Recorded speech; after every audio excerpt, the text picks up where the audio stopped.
Fala pessoal, tudo bem com vocês? Bora atualizar as notícias do Timão porque tem mais informações sobre os adversários do Corinthians na Sul-Americana. Alguns reencontros, alguns velhos conhecidos.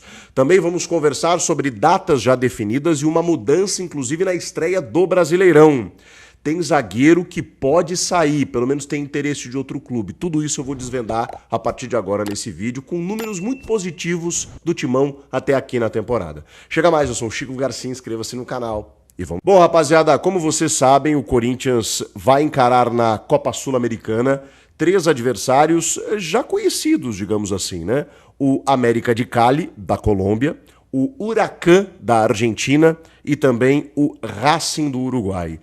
Por que a gente fala em reencontros, em velhos conhecidos? Porque tem algumas situações aqui para falar desses adversários aqui. Por exemplo, Grupo C da Copa Sul-Americana com datas já definidas. Eu vou passar para vocês aqui a maratona de jogos que o Corinthians vai ter pela frente. Cara, para quem acompanha o Corinthians, para quem é torcedor, para quem cobre o Corinthians como eu, uma maravilha, né? Teremos assuntos, teremos calendário. Para quem estava preocupado ano passado, né, de que o Corinthians, né, disputando ali as últimas posições da tabela do Brasileiro, poxa vida, vai disputar só o Brasileirão no ano que vem, além do estadual, como é que faz e tal. É bom, gente, é receita, movimenta as redes, tem jogo do Corinthians na TV toda hora, lotando o estádio, né? Porque você tem uma fase de grupos da Sul-Americana, antigamente não era assim, ela já começava mata-mata, tipo a Copa do Brasil. Com a mudança do regulamento, você tem 6 jogos garantidos. Só que aí vem a pauleira, né? Quarta e domingo, Copa do Brasil começando aí nesse meio, tudo isso para, digamos assim, condensar o calendário para depois ter uma pausa na metade do ano para o Mundial de Clubes e aí depois retomar e vamos até o dia 22 de dezembro. Não para, não para. E como a gente não para, eu estou aqui para atualizar vocês. Vamos lá, América de Cali, terceiro colocado no Campeonato Colombiano. Tá inclusive próximo do líder, tem um jogo a menos, acho que 2 pontos atrás, né, do líder, ou seja, é uma equipe que está ponteando a competição, é um adversário tradicional, então acho que inspira cuidados. E os caras contrataram o Juan Quintero, que é aquele gordito, né, que estava no Racing no ano passado, o Racing quente, o Racing da Argentina, campeão da Sul-Americana, campeão da Recopa Sul-Americana sobre o Botafogo, tá com baita time o Racing, hein? Eles têm o Luciano Vieto, aquele argentino que estava no Al Hilal, joga uma enormidade, como é que tá lá no Racing? Enfim, o Racing tem uma baita equipe e o Quinteiro fez 2 gols, foi o algoz do Corinthians na eliminação, naquela semifinal, fatídica semifinal da Copa Sul-Americana, em que o Corinthians podia muito bem ter chegado à final. O Quinteiro agora está no América de Cali. Ele já é veterano, né? Mas é meio pesadito, mas ele mete gol. Então todo cuidado é pouco com ele. O Huracán tem um velho conhecido que não inspira muita confiança, que não deixou saudades. Eu estou falando do colombiano, que está no time argentino, no Huracán, Víctor Cantillo. Eu me enganei com o Cantillo, viu? Olha, chegou um momento que eu dizia, pô, o Cantillo tem que jogar, porque ele tem qualidade do passe, ele tem uma bola mais longa e tal. O Corinthians viveu, assim, uns últimos anos um pouco complicados, em que a gente tinha como referência técnica do meio-campo Víctor Cantillo, que era bom jogador, tá? Tecnicamente, é bom jogador, mas ele tem uma dificuldade no combate, né? E, pô, pra volante, né? Você tem uma dificuldade na marcação, no combate. Acho que não deixou muita saudade, né? Comenta aqui se vocês estão com saudade do Víctor Cantillo. Tinha alguns, eu lembro de alguns jornalistas, alguns influenciadores, eu era um deles, né? Que eram encantados com o Cantillo, mas eu logo caí na real, tá? Logo caí na real. Ou não tão logo assim. Defendeu a camisa do Corinthians entre 2020 e 2023. Tá 7 jogos invicto, tá? O Huracán, e ocupa o 2º lugar do Campeonato Argentino, atrás apenas do Boca Juniors. Então, assim, eu sei que o futebol sul-americano enfrenta dificuldades. Eu sei que o Corinthians hoje vive uma fase muito boa aqui para o futebol brasileiro, pelo seu investimento, pela qualidade do elenco que tem. Mas são equipes bem posicionadas aí, tá? América de Cali, tradicional, terceiro colocado do colombiano. Huracán, não é tão tradicional assim, né? Mas é uma equipe de Buenos Aires ali, né? Que disputa muitas competições sul-americanas e é 2º colocado no Campeonato Argentino. E o último é o Racing do Uruguai, que o Corinthians enfrentou no ano passado, na fase de grupos, empatou em Montevidéu 1-1 e meteu 3-0 na Neoquímica Arena. Não teve muita dificuldade o Corinthians diante do Racing do Uruguai, que, assim, vamos combinar, se fosse o Racing da Argentina seria um problema. O do Uruguai não tem tanta dificuldade, ele é 9º colocado no Campeonato Uruguaio. O Campeonato Uruguaio tem 2 times, né, gente? O Nacional e o Peñarol. E mais alguém? Montevideo Wanderers, 2 times, né? Então os caras são nono lugar no Campeonato Uruguaio. Então vamos lá, né? O Corinthians não pode ter dificuldade contra o Racing do Uruguai. Datas definidas, 2 de abril, uma quarta-feira, o Corinthians estreia na Sul-Americana, jogando em casa, recebendo o Huracan às 7 horas da noite. Horário ruim, hein? Para chegar em Itaquera, o metrô daquele jeito, trânsito, São Paulo, loucura. Mas é o calendário, não tem muito o que fazer. 7 da noite, numa quarta-feira, o Corinthians recebe o Huracan para estrear na Sul-Americana. Lembrando, sempre é bom lembrar, que desse grupo aqui, de todos os grupos da Sul-Americana, só o primeiro avança para as oitavas. Os segundos colocados enfrentam os terceiros colocados da Libertadores e disputam um play-off. O que são esses play-offs? São um jogo de mata-mata, né? Ir e volta para decidir quem chega até as oitavas de final. O primeiro vai direto para as oitavas. Então, vamos ver. Acho que o Corinthians tem plenas condições disso. Recebe o Huracan no dia 2 de abril. Na outra semana, no dia 8 de abril, joga na Colômbia contra o América de Cali. Só que aí esse jogo do dia 8, ele é numa terça-feira. Estou olhando o calendário aqui. Terça-feira, ou seja, o jogo do fim de semana pelo Campeonato Brasileiro entre a estreia na Sul-Americana e a segunda rodada vai ter que ser no sábado. Então o Corinthians vai jogar quarta, vai jogar sábado, vai jogar terça de novo, tá? Aí dá uma pausa. Ele só joga no dia 24, fechando o primeiro turno, indo ao Uruguai jogar contra o Racing. 24, 7 da noite. O jogo contra o América de Cali fora é 9h30, tá? No dia 8 de abril. 24 de abril, 7 da noite contra o Racing, também na Neoquímica Arena. Esse dia 24 é numa quinta-feira. O Corinthians começa numa quarta, joga na outra terça, pausa uma semana e joga na outra quinta. Porque aí começam também o calendário da Copa do Brasil. Irmão, é o chamado quarta e domingo pelas próximas 10 semanas. Só que o quarto e domingo é maneira de dizer, né? Vai ter jogo terça, vai ter jogo quinta, vai ter jogo sábado, vai ter... É loucura. Segundo turno, recebe o América de Cali, aí já no mês de maio, que é o seguinte, né? Abril e maio ocorrem essa fase de grupos aí da Sul-Americana. Joga contra o América de Cali na Neoquímica Arena no dia 6, 6 é uma terça-feira, 9h30 da noite. Vai ao Uruguai jogar contra o Racing no dia 15, isso é uma quinta-feira, às 7 da noite, e fecha jogando contra o Huracan na Argentina. Os 2 últimos jogos são fora de casa. Racing no Uruguai, Huracan na Argentina.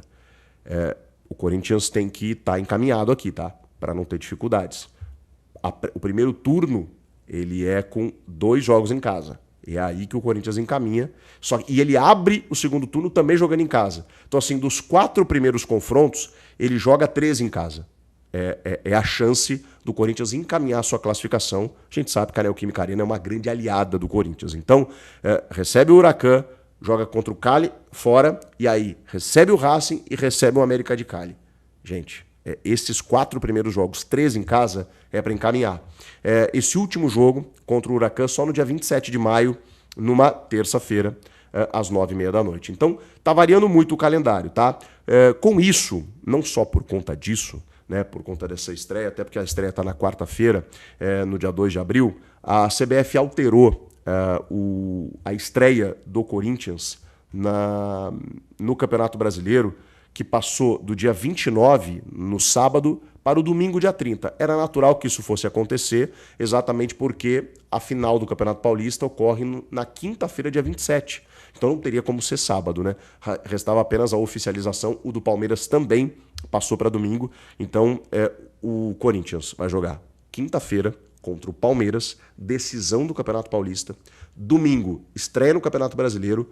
Quarta-feira, estreia na Sul-Americana. E a partir daí é pauleira até o final. Que loucura, gente. Que loucura que vai ser essa maratona do Corinthians daqui para frente. Eu queria falar sobre números positivos do Corinthians, porque o Corinthians é o time da Série A que mais venceu em 2025, mas tem outro dado para mim que é alarmante, né? E ao mesmo tempo relevante. O Corinthians é a equipe, junto do Vitória e do Bahia, das equipes que mais jogaram em 2025. A gente está no terceiro mês do ano e são 19 partidas. Isso é maluquice, gente. Claro, algumas equipes foram eliminadas dos estaduais mais prematuramente, né? O caso do Cruzeiro, o caso do Vasco, acabaram jogando menos, mas 19 jogos. E o Vitória e o Bahia só aparecem na lista porque eles têm a Copa do Nordeste. A gente está falando de um Corinthians só com Paulista e pré-Libertadores. O Corinthians teve 4 jogos de pré-Libertadores, né? São 19 jogos, gente. É muita coisa. É metade, um pouquinho menos da metade do que os caras jogam na Europa, sendo que nós estamos no terceiro mês do ano. É loucura, realmente. Jogos de 3 em 3 dias aqui, a gente não aprende, né?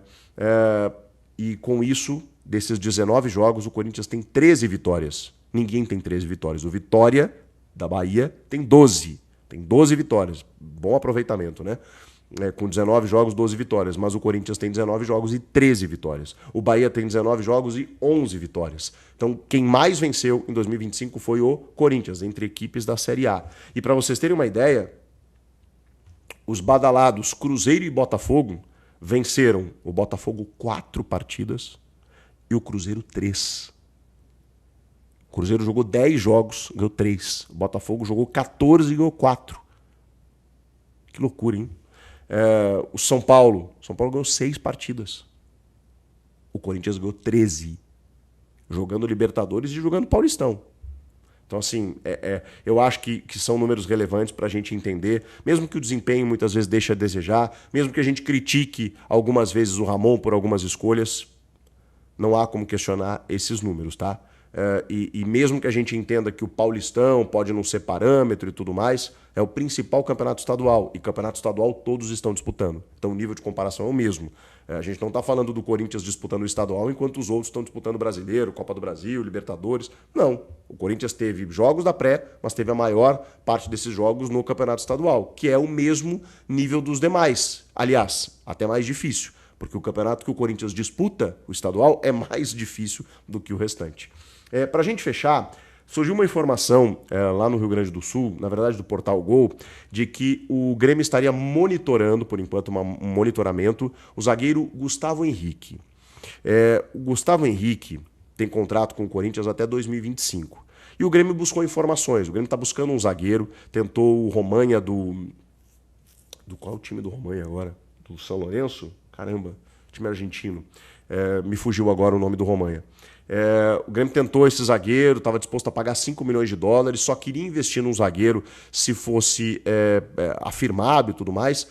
Só que o Grêmio olhou o Gustavo Henrique, viu que ele tem contrato até o final do ano e não quer esperar, porque sabe que na metade do ano o Grêmio pode até firmar um pré-contrato com o Gustavo Henrique e ele sair de graça ao final do ano, né? O Corinthians está buscando já uma renovação com ele, ele tem 31 anos, mas o Grêmio está de olho porque gostaria de tê-lo agora.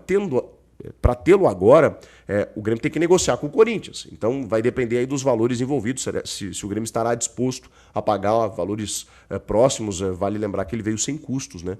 O Gustavo Henrique lá do Valladolid da Espanha, para jogar no Corinthians. Hoje é titular, mas não é um cara que seja uma afirmação, digamos assim, né? Nesse momento ele está titular e está jogando bem, mas ele já enfrentou oscilações. Eu não sei, vocês negociariam o Gustavo Henrique para buscar outro zagueiro e tal? O Grêmio está com interesse, mas momentaneamente apenas um interesse, né? Não há uma proposta efetiva, até porque tem uma janela que não abriu ainda. Vai abrir agora, né? Vai abrir agora depois da data FIFA. Na verdade, ela abre dia... Ou ela já abriu? Não, ela já abriu. Não, é que os estaduais não terminaram ainda, né? Todos, né? Então, quando terminar o Campeonato Paulista, até o dia 11 de abril, os clubes podem fazer essas contratações internas, né? A chamada janelinha que a CBF abre, com exceção para você contratar dentro do país. E o Grêmio, por exemplo, vai buscar um zagueiro. Só que aí, se o Corinthians acabar negociando o Gustavo Henrique, vai ter que ir no mercado contratar uma reposição, porque afinal de contas hoje ele é titular. E aí você vai depender do Kaká, do André Ramalho, que hoje não está bem, do João Pedro Choque, e acabaram as opções, né? Então, eu acho que de qualquer forma o Corinthians tinha que ir ao mercado buscar um zagueiro. Se perdeu o Gustavo Henrique, então, bom, aí nem se fala, né? O que vocês acham de tudo isso? Comentem aqui, inscreva-se no canal e eu volto na próxima. Tchau! O Corinthians conheceu as datas e horários dos jogos da fase de grupos da Copa Sul-Americana. A estreia será no dia 2 de abril contra o Huracán da Argentina, às 7 horas na Neoquímica Arena. A equipe encarou a América de Cali da Colômbia fora de casa no dia 8 de abril, às 9h30, e volta a jogar em Itaquera no dia 24 de abril contra o Racing do Uruguai, às 7 horas. Na reta final da fase de grupos, o Timão recebe o América de Cali no dia 6 de maio, às 9h30, visita o Racing do Uruguai no dia 15 de maio, às 7 horas, e fecha a fase de grupo contra o Huracán da Argentina, na Argentina, no dia 27 de maio, às 9h30. O líder do grupo avança direto para as oitavas de final, enquanto o segundo colocado disputará um play-off contra um time vindo da Libertadores. Deixe seu like e se inscreva no canal para não perder as próximas notícias do Corinthians.